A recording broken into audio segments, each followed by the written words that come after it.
എല്ലാവർക്കും കർത്താവായ യേശു ക്രിസ്തുവിൻ്റെ നാമത്തിൽ സ്നേഹവന്ദനം.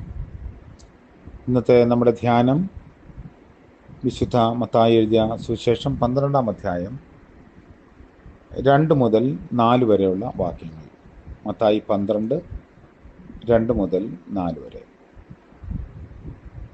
പരീശന്മാർ അത് കണ്ടിട്ട്, ഇതാ ശബ്ബത്തിൽ വിഹിതമല്ലാത്തത് നിന്റെ ശിഷ്യന്മാർ ചെയ്യുന്നു എന്ന് അവനോട് പറഞ്ഞു. അവൻ അവരോട് പറഞ്ഞത്, ദാവീദ് തനിക്കും കൂടെയുള്ളവർക്കും വിശന്നപ്പോൾ ചെയ്തത് എന്ത്? അവൻ ദേവാലയത്തിൽ ചെന്ന് പുരോഹിതന്മാർക്ക് മാത്രമല്ലാതെ തനിക്കും കൂടെയുള്ളവർക്കും തിന്മാൻ വിഹിതമല്ലാത്ത കാഴ്ചയപ്പം തിന്നു എന്ന് നിങ്ങൾ വായിച്ചിട്ടില്ലയോ? കർത്താവിൻ്റെ പരിശുദ്ധ നാമം വാഴ്ത്തപ്പെടട്ടെ. വളരെ മനോഹരമായ ഒരു വേദഭാഗമാണ് നമ്മൾ വായിച്ചത്. പരീശന്മാർ യേശുവിനെ എല്ലാ നിലകളിലും കുറ്റം നിരത്തി ഒരു മത സാമൂഹിക വിമർശനത്തിൻ്റെ ഇരയാക്കി മാറ്റുമ്പോൾ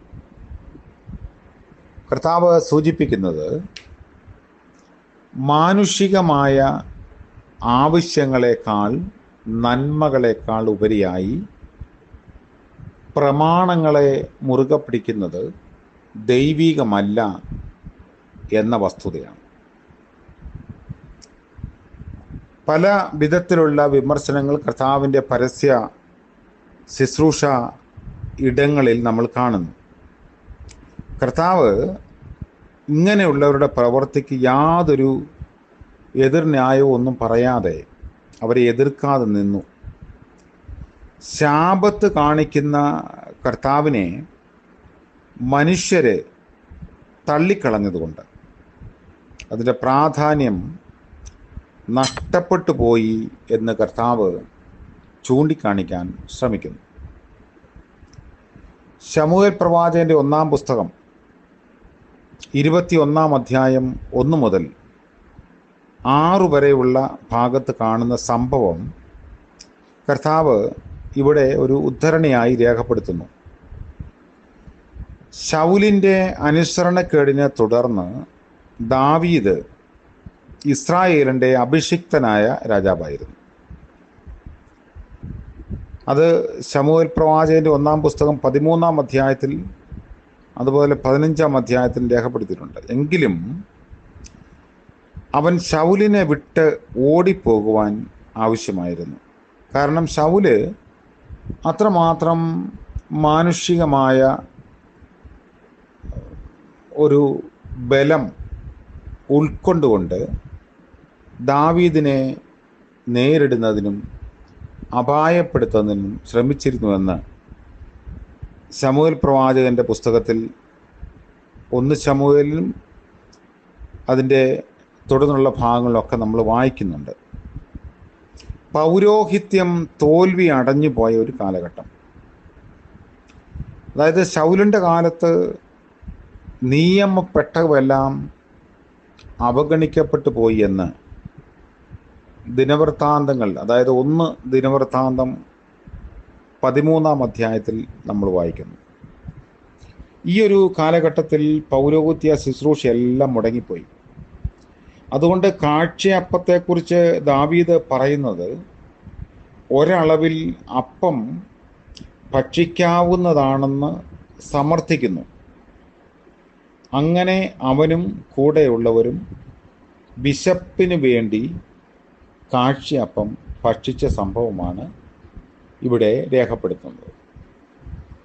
അപ്പോൾ ദൈവികമായ നിലപാടുകളുടെ അടിസ്ഥാനത്തിൽ ചില പ്രമാണങ്ങൾ, പഴയ നിയമ പ്രമാണങ്ങളൊക്കെ ചോദ്യം ചെയ്യപ്പെടും. മാനുഷികമായ നന്മയ്ക്കും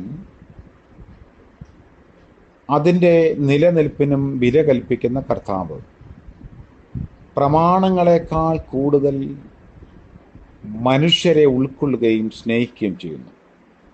അതുകൊണ്ടാണ് നിയമങ്ങൾ മനുഷ്യന് വേണ്ടി എന്നതിനേക്കാൾ മനുഷ്യൻ നിയമത്തിന് വേണ്ടി എന്ന ധാരണയെ തിരുത്തിക്കൊണ്ട് കർത്താവിൻ്റെ പ്രവർത്തനങ്ങളും പ്രസംഗവും പുതിയ നിയമ സഭയെ കൂടുതൽ അർത്ഥവത്താക്കുന്നത് അങ്ങനെയാണ്. ഇന്ന് ജീവിക്കുന്ന നമുക്കും പരമ്പരാഗതമായ ചില നിയമങ്ങളിലും പ്രമാണങ്ങളിലും കുടുങ്ങിക്കിടക്കുന്നത് കൊണ്ട് ദൈവത്തിൻ്റെ വചനം പച്ചയായി സ്വീകരിക്കാനും വ്യാഖ്യാനിക്കാനും സാധിക്കാതെ പോകുന്നു. എല്ലാ പ്രമാണങ്ങളെക്കാട്ടിലും ഉന്നതമാണ് ദൈവവും ദൈവത്തിൻ്റെ മക്കളും അവരുടെ നന്മയും എന്നത് തിരിച്ചറിയാൻ ഈ വേദഭാഗം നമ്മളെ സഹായിക്കുന്നു. നമ്മെ തന്നെ അതിനുവേണ്ടി വിധേയപ്പെടുത്താനും ദൈവത്തോട് ചേർന്ന് നിൽക്കാനും ഇടയാകണം. പുതിയ ഒരു ദിവസത്തിലേക്ക് നമ്മൾ പ്രവേശിക്കുമ്പോൾ ഇന്ന് പകലിൻ്റെ നന്മ കാണുന്നതിനും ആസ്വദിക്കുന്നതിനും പ്രവർത്തിക്കുന്നതിനും കർത്താവ് നമ്മളെ സഹായിക്കട്ടെ എന്ന് പ്രാർത്ഥിക്കാം. കരുണ നിറഞ്ഞ വാഴ്ത്തപ്പെട്ട ഞങ്ങളുടെ കർത്താവേ, പുതിയ ദിനത്തിൻ്റെ പ്രഭാതത്തിനായി നന്ദിയോടെ ഞങ്ങളങ്ങേ സ്തുതിക്കുന്നു. പ്രമാണങ്ങളെക്കാൾ ഉപരിയായി അവിടുന്ന് ഞങ്ങളെ സ്നേഹിക്കുന്നത് കൊണ്ട് സ്തോത്രം. ഞങ്ങളുടെ ആവശ്യങ്ങളിലും ആഗ്രഹങ്ങളിലും ഇത്രത്തോളം കൂടെ ഇരുന്ന കർത്താവിന് സ്തോത്രം. ഇന്ന് പകൽക്കാലം പ്രഭാതം മുതൽ പ്രദോഷം വരെ അടിയങ്ങളുടെ ജീവിതത്തിൻ്റെ എല്ലാ അനുഭവങ്ങളിലും അവിടുന്ന് കൂടെ ഇരിക്കണമേ, ആലോചന നൽകണമേ. യേശുവിൻ്റെ നാമത്തിൽ പ്രാർത്ഥിക്കുന്നു. കൃപയോടെ കേൾക്കുമാറാകണമേ. ആമേൻ. സകല ബുദ്ധിയെയും കവിയുന്ന ദൈവത്തിൻ്റെ കൃപയും സമാധാനവും നമ്മോടും നമ്മുടെ ആവശ്യങ്ങളോടും പ്രാർത്ഥനാ വിഷയങ്ങളോടും കൂടെ ഇപ്പോഴും എന്നേക്കും ഉണ്ടായിരിക്കുമാറാകട്ടെ. ആമേൻ.